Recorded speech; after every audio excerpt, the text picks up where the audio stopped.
And now, the most reasonable talk show host from Sop Choppy to the Redneck Riviera, here is Bob Kerrigan. And good evening and welcome to Within Reason, here every Wednesday night at 7. And this program is rebroadcast Monday at 10 p.m. as well as Friday at 10 p.m. We appreciate your calls and comments and emails and voicemails. We're going to play some voicemail messages. Some of them are quite entertaining.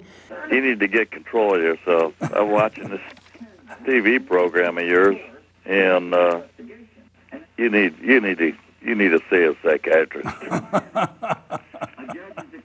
Finally, I'm proud of you. You actually made sense today. Hey there, Bob. You're just like every other handy, spineless liberal I've ever seen in my entire life. You make up stats and numbers. You pull them out of the air. You have no references whatsoever, not once, ever learning and never coming to the knowledge of the truth. That's what James says in the book of James. Ever learning, thinking you know everything, but you don't. Try to find some truth. All right. Have a great day. Goodbye. Have a great day. This guy's have a great day. And I like it when they assault the liberals and then they say, but check my biblical source for that. Okay, the book of James. Just keep up the good work. I guess it helps that every single thing you ever say, I just agree with completely. Thank you, Aunt Sally. I wish the rest of my family. You guys are just a bunch of hypocrites. And when are you going to change your position again? You know, after Barack gets elected, and you're going to change your position again. You know, when you find out that he's not your man, you're phony. You're just a big phony, Kerrigan. Well, thank you for that observation. I will change my position again as we get more facts, unlike the president. Okay, let's go to our next caller. I want to make a comment about the middle name of Barack Obama. Obviously, he was an infant, and his mother was proud of him and wanted to name him after his father. I looked it up on Wikipedia, what Hussein means, and there are at least 6 different ways of spelling the word, and it is very clear that so is an Arabic word meaning handsome and beautiful. So what in the world is the fuss over his middle name being Hussein when it truly means handsome and beautiful? You're out of your mind. No wonder you only got 2 or 3 viewers. End of message. All right, isn't this fun? Next message. Yeah, Bob, you're the closest thing that I've seen lately as being anti-American, anti-wanting to win this war on terrorism. You are a disgrace to this country. Why don't you just go put on the uniform of the enemy, all right?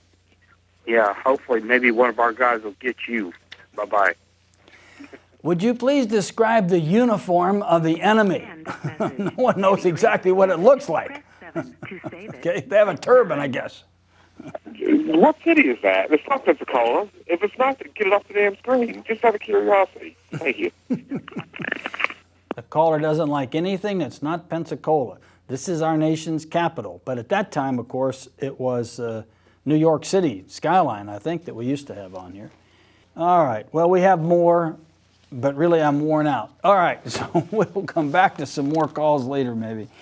I want to start, though, to pick up where I left off last week, just generally talking about the abdication of the United States State Department to the military in this country, and a dramatic change under George W. Bush, allowing the military to literally conduct our foreign policy, to supplant the authority of the resident ambassadors in the countries in which we have embassies and special interest involvement, to the point that the ambassadors in those countries many times do not know of our military presence.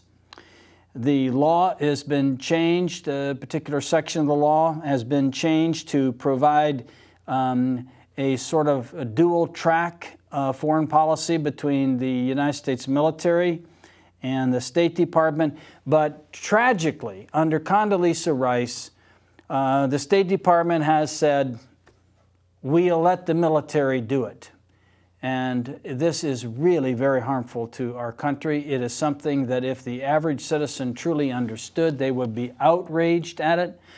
But our Congress people sitting there watching it happen, even leaders in the Democratic Party are watching this happen and doing nothing about it. It is obvious to me that the Democratic leaders in the country have been put into the box that they either wear lapel pins with flags on them, even though they're made in China. They do that, and they pound this patriotism drum, and they don't challenge Bush on any of his more outrageous proposals. They do that out of fear of not being reelected.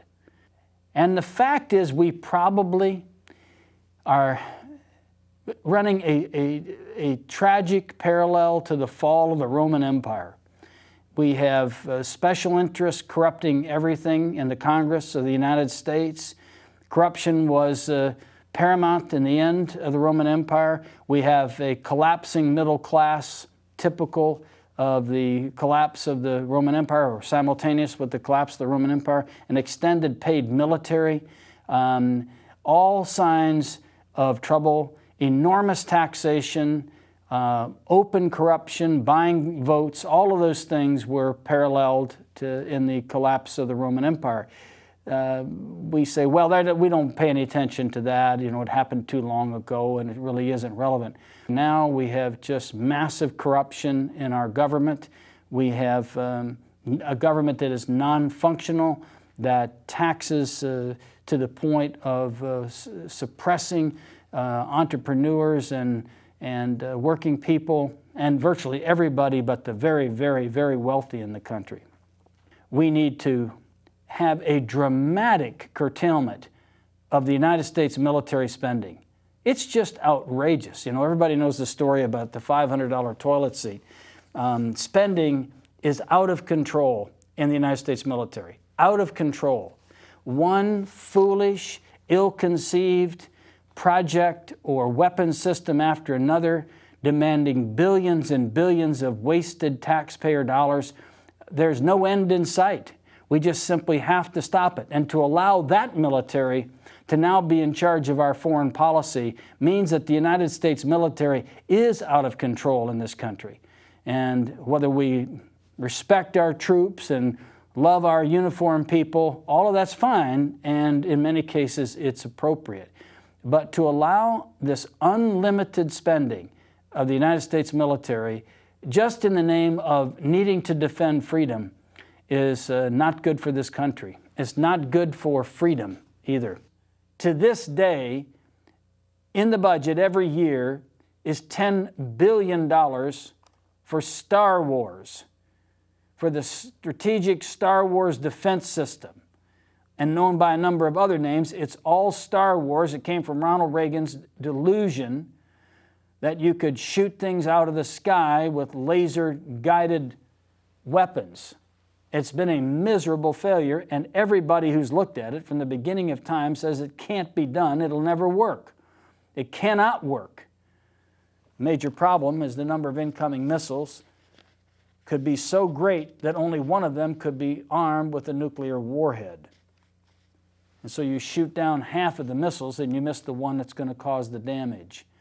But because the Democrats particularly are so terrified that someone will accuse them of not being patriotic and not supporting the military, they continue to do it just because it's the easiest thing to do. All of that is bad enough. All of it's bad enough. But if the Democrats, if their plan is to spend still more money than the Republicans have wasted for 6 to 7 years now, if that's the Democrats' plan, we are in some serious trouble. That's it for tonight. Within Reason, back next Wednesday at 7, and thank you very much for watching.